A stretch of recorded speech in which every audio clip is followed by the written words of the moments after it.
রাজধানীর জাতীয় ঈদগাহ মাঠের সকল প্রস্তুতি সম্পন্ন। কাল সকাল 7:30টায় ঈদের প্রধান জামাত অনুষ্ঠিত হবে। দুপুরে জাতীয় ঈদগাহ পরিদর্শন শেষে এমন তথ্য জানিয়েছেন স্থানীয় সরকার প্রতিমন্ত্রী শাহে আলম। মুষলধারে বৃষ্টি হলেও ঈদগাহের ভেতরে সবাই স্বাচ্ছন্দ্যে নামাজ পড়তে পারবেন বলে জানান তিনি।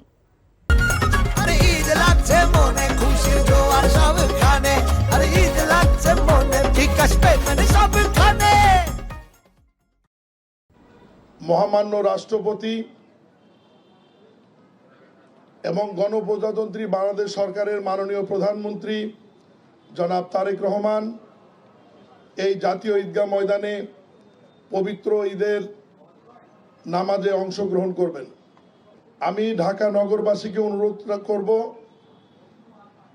জাতীয় ঈদগাহ ময়দানে যারা নামাজ আদায় করতে চান তাদের কমপক্ষে নিরাপত্তার স্বার্থে, বাকিটি ডিএমপি কমিশনার বলবে, অনেক পূর্বেই ঈদগাহ ময়দানে প্রবেশ করতে হবে।